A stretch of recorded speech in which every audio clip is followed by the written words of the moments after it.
Good Saturday, the Political Napalm folks. This was a video that I wanted to do Friday and close out the week. Unfortunately, thanks to a reboot that I did, the microphone settings got messed up and I recorded a 20-minute video of silence. So I'm doing it today on Saturday, getting it out there. Still going to say this is how we're going to close out the week in political related items here on TPM. So, I thought I would be done with Jacob Chansely, aka QAnon Shaman, after doing 2 videos on people focusing on him and the closed circuit television videos where people tried to spin that this guy was peaceful and all that kind of stuff. I was hoping in the middle of the week that it would be the last 2 times that I was going to talk about him, but of course I figured we might be back here, and we are. A new video has come out that showed Jacob Chansely, aka QAnon Shaman, sitting in front of these doors with his bullhorn saying Trump is telling everybody to go home and remain peaceful.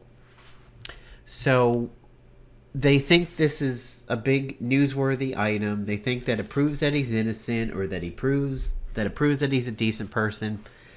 During the J6 hearings, they showed how there was a spike in violence every time there was a Trump inflammatory tweet. However, they also did show how there was a deceleration in the violence when Trump finally did release his "go home, we love you, you're special people," all that garbage. When that tweet came out, it was proven that the violence did begin to de-escalate and people finally wandered home. That was used against Trump because it was proof that he had said it at any point in time earlier. He could have deflated this balloon that was growing and growing and growing just by simply getting on a microphone and holding a conference or tweeting the right things. He could de-escalate this quickly. And Jacob Chansely and the actions of others, and they showed footage of this during J6, people began to go home. 2 of the insurrectionists that were interviewed by the committee during the hearings that we saw when they were happening every few weeks or so, those people had said, they admitted, we left when Trump finally sent us home because we'd been looking to him for direction. So this still doesn't absolve Jacob Chansely of what he had done when he broke into the building by going in through the door that people opened by going in through the windows. This has been a sticky point with some people. A lot of people pointed out, hey, you can see in the video that the guy with the hat and the horns clearly goes through an open door. And I've had my suspicion that the door was only open once people got through the windows. It kind of looked like that would be the case by the people that were going in to the left of where Jacob was, where Jacob went through the door on the right, people broke some windows on the left. What I did not know is that there was another set of windows to the right of the door where Jacob was. That one was broken first, and it's the people who went through that window that opened the doors with the magnets. Now, there was a lady who was constantly pushing back with me on Twitter early in the week about Jacob's innocence, how he didn't do anything wrong. He was escorted around by the cops, and how he walked in, and she believed that if the magnetometer or the magnets were engaged, that he would not be able to get through the door. Well, guess what? To every set of right-wing, rightoid facts there's been all week about this, there has been counter footage. So I want to pause right here. Jacob is behind these doors over here. This was what I've been calling the left window in the outdoor footage. Watch what happens. So Jacob is here. Yellow hoodie guy is here. This were windows we did not see in the outside footage. The footage that was used against Jacob in his case. You could see a weapon, a pole, a beam has pushed through. It looks like the cop is trying to use some spray. He gets in. Watch what's going to keep happening over here. People pour in through this window. They try to open the door as much as they can. The window is starting to break over there. You can see the magnet holding up top because the door warps at the bottom but stays at the top. People repeatedly kick it. And they bust it open. And here comes Jacob Chansely in through this door with this pile of people. Okay? That is how... There he is right there. So, whether it seemed from the outside or not that he peacefully walked in that door, the narrative that cops let him in is shit. The narrative that the magnets were supposed to hold and would be unassailable like Fort Knox is shit. It is these people who came in through this window who busted down the door. Now, I want you to look really closely on something over here, because if people begin to farm out the conspiracy theory that maybe suddenly the magnets were let go and that's why the door opened, I want you to watch closely on this. You can see how the top keeps holding firm to everybody who tries to get in. And before we get to that point, I want everybody to realize what human nature would be. Do you honestly think that if that door never opened, but that right window and that left window were broken open and people were getting through, do you honestly believe Jacob would have just stood there in front of the door and gone, "Oh, well, I can't get in. The door ain't opening, so I'm not going to get in the door. Oh, back to Arizona, wherever the hell I belong." No, he's obviously going to go through one of the windows that got broken open.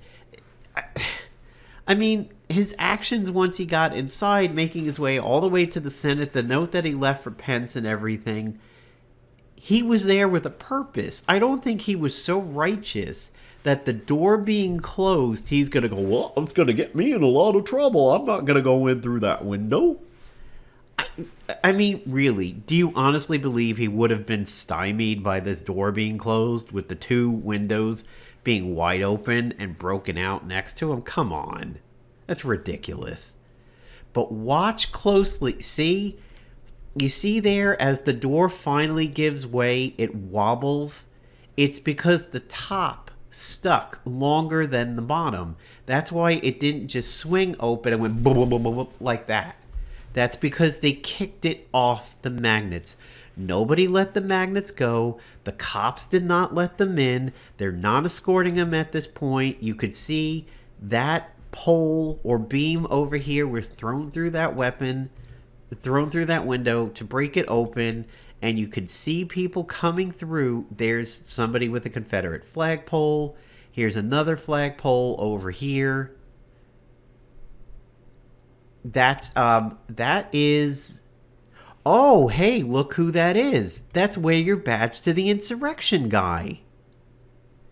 Now we know how all three of them have been together. I've been waiting to see when this guy shows up. So what I call the infamous Big Three, which is Jacob Chansely, Yellow Hoodie Dishonored Tattoo Guy, and Wear Your Badge to the Insurrection Idiot. That's him right here. And this is the same window that Yellow Hoodie Guy comes through. So now we've wrapped up the association to all three of them that were made infamous in the pictures and everything. The bright, clear pictures where they're in the hallway and the three of them are standing in a line and, you know, they're about a wingspan away from each other and everything. That's it. That's all three players. Where they coalesce for that picture later on, I don't know, because we lose sight of Jacob when he goes and says, "Hey, hey, hey," to the guy going into the break room, as if he's trying to stop him from looting a gift shop or a convenience area or something. But this has been the final cog for me as to all three of them having some kind of a loose association. Yellow Hoodie Guy is on that side. This is Wear Your Badge to the Insurrection. And Jacob Chansely is going to come in through the middle over here. What's amazing is, look, people are still that's yellow hoodie guy. That's the yellow sweatshirt guy. Look at this. Look at how many people are in through this door, had come in through an already broken window, okay? And people are still trying to break down this window and go in through the window. They don't have to do this. They could wait to go in through the doors. They could have gone in through the already broken window. But this is the malice and the destruction they still had on their minds. And people want to portray this as peaceful. It doesn't matter what kind of quote-unquote police escort any of these people had after doing this moment. Look at this. Let's see how long they stay. Okay, so people have been pouring in now since the 30-second mark. So for at least 90 seconds, they're still working on this window. When the door opens,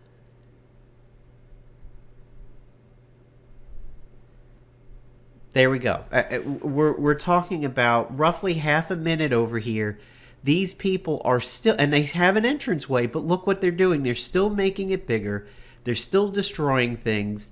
They knocked over that display by each window. Yeah, okay. Peaceful my goddamn ass. So there you go, guys. That wraps it up with Jacob Chansely. We've seen the outside footage. We've seen this footage. Yes, he's getting escorted around with a cop watching him.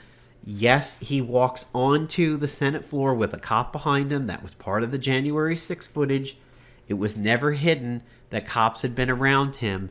And yes, he did get on the bullhorn and announce the presidential tweet of "Go home, we love you," blah, blah, blah. However, everybody who came through these two sets of windows and this door, when it got open, is guilty of felony obstruction of a government event. Because their presence right here, as soon as they landed on that floor, they became a threat to Congress doing their duty to certify the vote. They were evacuated for the safety of their lives. That was considered a disruption of a governmental event, and everybody who came through here was guilty of that. That is why Jacob Chansely pled guilty in court to felony obstruction, because that's what he did. These people obstructed Congress from doing their duty. End of story. No amount of video footage either way is going to change it. It's not going to be worse. It's not going to be less. Nothing will change it. His lawyers had access to the videos.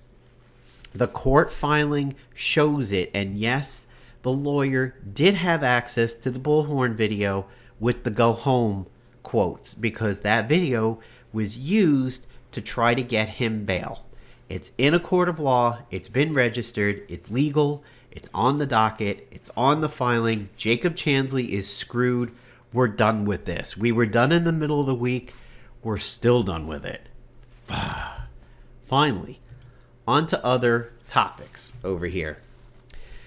So, in Tennessee, the Lieutenant Governor, Randy McNally, is pushing all these incredibly strong anti-gay, anti-LGBTQ laws onto the books, and has been busted on Instagram with his account having made some really off-color remarks to not only a trans woman's Instagram account, but also a gay man's account on Instagram. Basically, very, very thirsty comments have been made by Randy McNally on this particular guy's page and on the woman's page and everything. We're going to scroll through that really quick because we don't want that on the video too much. So Randy McNally, after this came to light about what his Instagram account was doing, the Tennessee Holler talked to him and said, "How long have you been communicating with Franklin Superstar?" He's the guy that we scroll past with the very thirsty Instagram videos of being topless, having his underwear kind of doing the booty short thing. And McNally had been making comments on his Instagram like, you make my heart fill with joy. They actually, which is really weird, is this old sweaty dude, and we'll see that in the interview over here. He looks like he's really 21 sheets to the wind. His face is extremely red. His eyes are bloodshot. There's been some theories that perhaps he is medicating with alcohol due to the stress of all of this happening this week, and he's being exposed all over the place. But the Tennessee Holler says, how long have you been communicating with Franklin Superstar? He's like, oh, a while. And the Holler says, do you really think it says more about me than you when you've been attacking LGBTQ people while commenting on his pictures like that?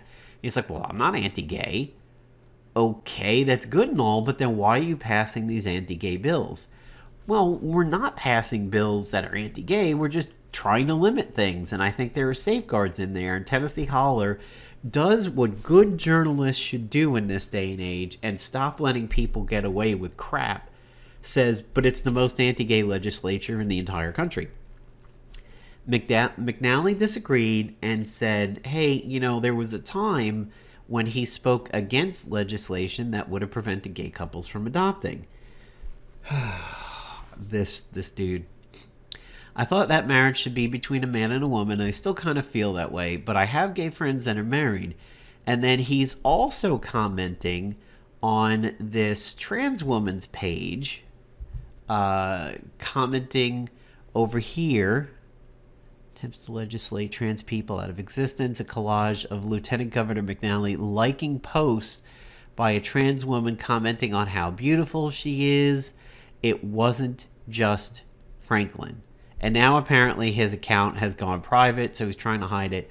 So he's been commenting, he's been liking, he's been saying that this trans woman's beautiful and everything, all the while. So that's McNally down there. That's the thirst trap dude that he's been commenting on. And this is the trans female that he's been commenting on.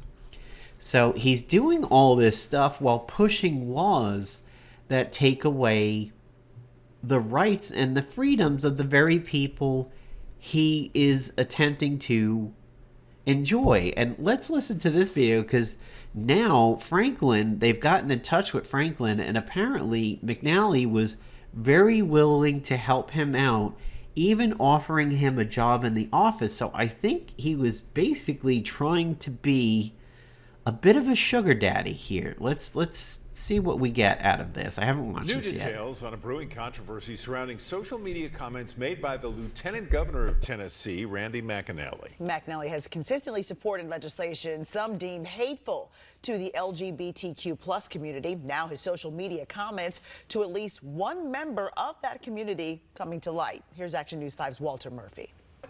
Tennessee Lieutenant Governor Randy McNally in hot water tonight over questionable social media material that recently surfaced. Here, the Lieutenant Governor is using 3 heart and 3 flame emojis in a comment on a photo of 20-year-old East Tennessee native Franklin McClure. Who doesn't want attention? It feels so good to be noticed. McClure, who goes by Franklin Superstar on Instagram, says the Lieutenant Governor started communicating with him 3 years ago when he was 17 years old.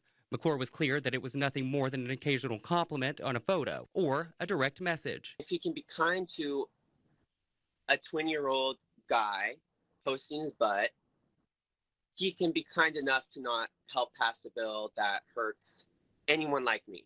I'm not against those individuals, and I just, try to encourage and support individuals that I know. But McClure says the support didn't stop at compliments on Instagram. I just knew that it was a cool opportunity that I had, that the Lieutenant Governor was commenting on my stuff. So I was just asking if there was any open positions to help him in the office of any kind. A job in Tennessee state government that McClure says he knew he wasn't qualified for, but one McNally seemed excited about. He was very willing to help me out, which, that was I was like, okay, thank you. We reached out to Lieutenant Governor McNally's office for a comment, and they didn't immediately get back to us. So, wow, I think that says it all. He was about ready to abuse his power to get that young man on his staff, as Bill Clinton might say to Monica Lewinsky. Monica, I have a position for you on my staff. Yeah, so that really doesn't look good over there. And there is an interview with him where I don't have the footage right now, where he is looking very, very sweaty. His eyes are bloodshot. His face is red. It just gets redder and redder throughout the interview. And at one point, it almost looks like he's tearing up from the eyes, but it's not. He's actually just sweating from his face, and it begins to roll down his face. He does not look good. I think this man is in dire straits, and I wonder if potentially he's about ready to lose his job, because if Franklin Superstar begins to produce proof that he was like, well, you know, I can get you a job over here and everything, I think that's going to come down as an abuse of power, and I think McNally is going to be in a lot of trouble. So we're going to wrap up today with something a bit apolitical, but still gigantically hypocritical. Charles Sutherland of Tacoma Park vandalized 2 public libraries, and he was charged with hate crimes because he spray painted groomer on 2 different libraries in Prince George's County. However, when the police investigated him for this crime, they found basically CP. And I think you can see on screen here what the CP is, so we won't go any further with that. But in Tacoma Park, Maryland, a man previously charged with vandalizing 2 Prince George's County libraries is now charged with possessing CP. He has 7 charges of CP against him. He was arrested in the summer for spray painting the word groomer on the front door of the Greenbelt Library and the New Carrollton Library during Pride Week. So here again, we have somebody acting out against the LGBTQ community. And he did this quite publicly. So he faced the vandalism and hate crime charges after he was arrested. He worked as a school librarian. This is where things get really, really, really dark over here. Because it's just, well, you're going to see in just a moment. After he admitted to the vandalism, he allowed a search of his home, and they turned up numerous diapers, children's dolls, and a child-sized doll in Sutherland's bed. Now, I'm going to scroll up for a second. You've probably already seen it, but you may say in this man's defense, or in a innocent until proven guilty world, maybe he was babysitting, maybe he has some family, and some kids were over, and he has some like toys in the house so that the kids, have stuff to play with. When they come over, maybe a kid left a doll in the bed and he didn't even notice. All potentially within the realms of possibility if you want to defend this person. However, you'd be wrong. According to Sutherland, he has no children or nieces or nephews, the documents say. He admitted he had CP on the laptop. In January, so half a year afterwards, digital forensics continued examining his laptop, and they found 7 more files of CP. This guy reminds me, there is a comedian who was in the show, I believe, on FX. It's getting close to about a decade old now at this point. It was a show about a group of people who were into fantasy football leagues and everything. I forget the name of it, the show, or it had a very simple title, if I remember correctly, like The League.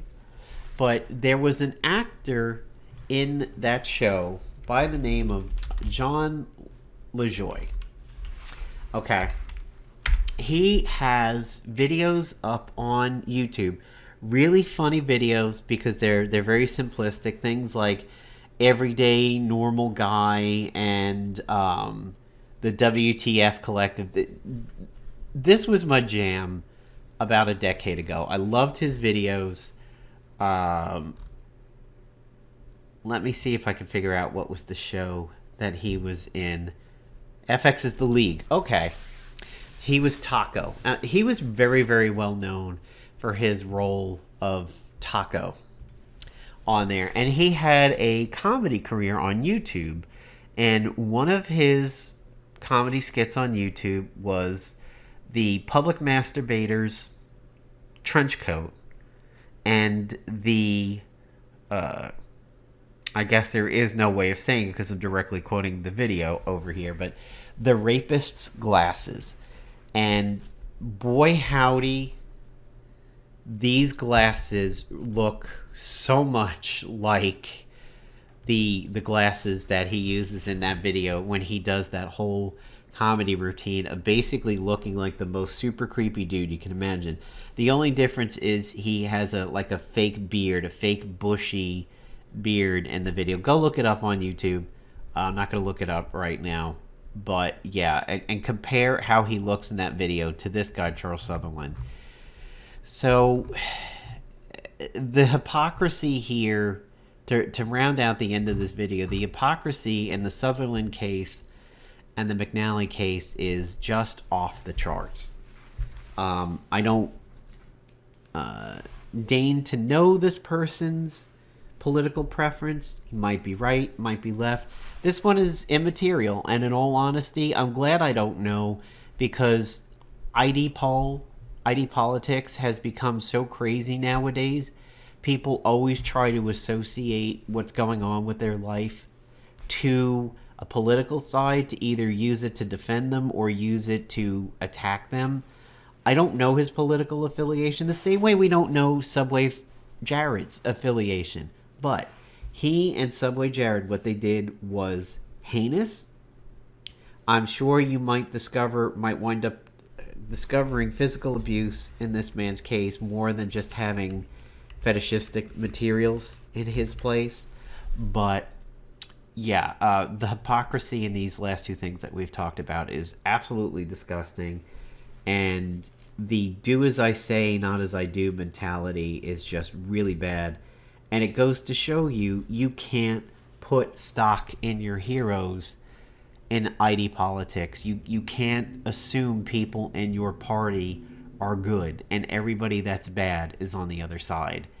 Honestly, when I get around to doing a video of all of the federal public sex scandals dating back to the 90s, and we're going to go through that decade by decade, let's just say the Republicans outweigh the Democrats heavily. And while the Democrats have some really bad ones in there, like Wiener, no pun intended, the Republicans often have very hypocritical events in there, like when they use taxpayer money for things, or they ask people to do things that are against their public-facing image. We'll get to that video soon, believe me. But anyway, we're going to wrap this up today. Sorry this did not come out Friday night. Hopefully the Jacob Chansely thing has been put to rest. Again, I said it earlier, I'm going to say it again. There's no more left to say about it. He's guilty, he pled guilty. And we're going to still be covering interesting stories as they come along. So this is the Political Napalm signing off. Have a great rest of the weekend.